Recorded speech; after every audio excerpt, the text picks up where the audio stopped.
हमसे पूछा पत्रकारों ने, संजय सिंह जी, आदित्यनाथ तो कह रहे हैं 2022 का चुनाव जिन्नावादी बनाम राष्ट्रवादी होगा।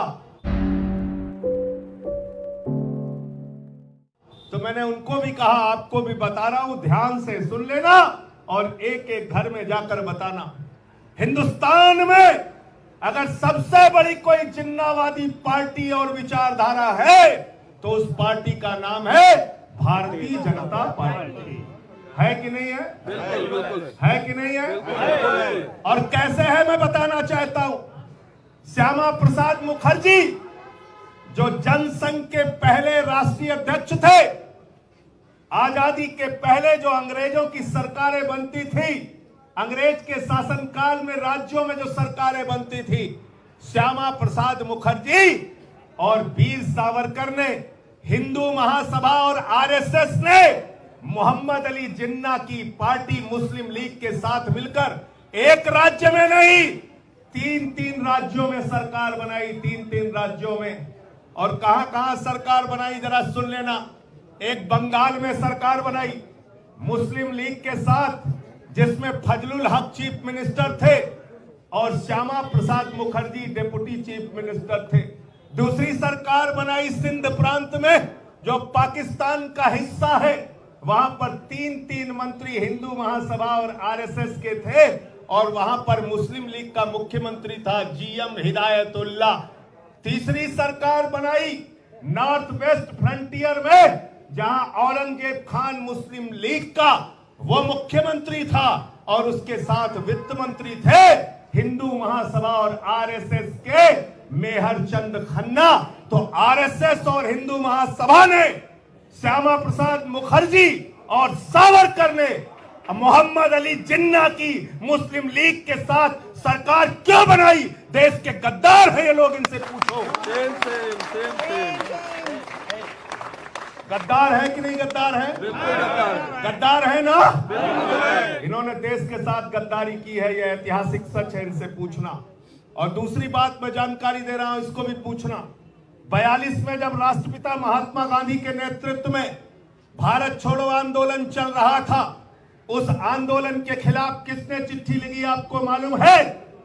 जनसंघ के पहले राष्ट्रीय अध्यक्ष और भारतीय जनता पार्टी के आइकन श्यामा प्रसाद मुखर्जी ने अंग्रेज गवर्नर को चिट्ठी लिखी थी कि गांधी के आंदोलन को कुचल देना चाहिए, स्वतंत्रता संग्राम के आंदोलन को कुचल देना चाहिए, आजादी के दीवानों को जेल के शिक्षों में भेज देना चाहिए।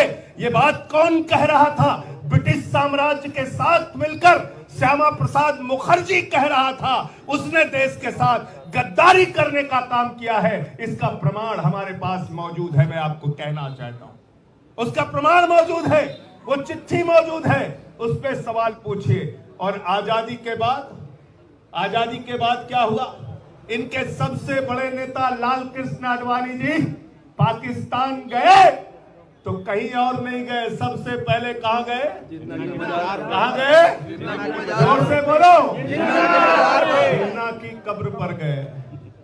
उनकी कब्र पर जाके मत्था टेका, चादर चढ़ाई और लिखा, जिन्ना तो धर्मनिरपेक्ष थे। किसने लिखा? योगी बाबा। हमने नहीं लिखा, तुम्हारे नेता लाल कृष्ण आडवाणी ने लिखा। किसने लिखा? मोदी जी। हमने नहीं लिखा, तुम्हारे नेता लाल कृष्ण आडवाणी ने लिखा। किसने लिखा? नड्डा साहब। हमने नहीं लिखा। धर्मनिरपेक्ष जिन्ना को किसी ने कहा तो लाल कृष्ण आडवाणी ने कहा।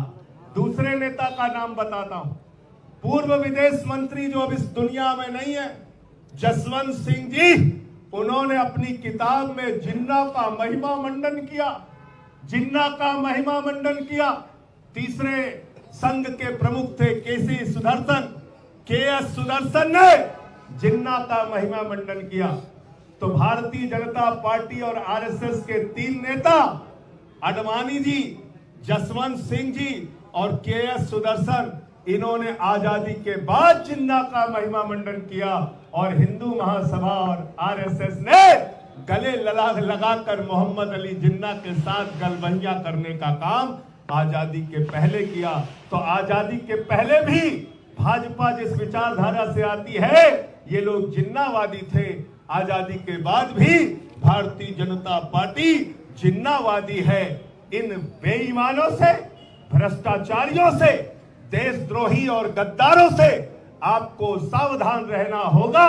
भारतीय जनता पार्टी का नाम अब बदलकर भारतीय जिन्ना पार्टी कर देना चाहिए। भारतीय जिन्ना पार्टी। इसलिए केजरीवाल संजय भैया, इसलिए इन बेईमानों से डरना नहीं है, डटकर मैदान में लड़ना है, संघर्ष करना है। खबरों में बने रहने के लिए फोरम 4 को सब्सक्राइब करें और नोटिफिकेशन पाने के लिए बेल आइकन दबाएं।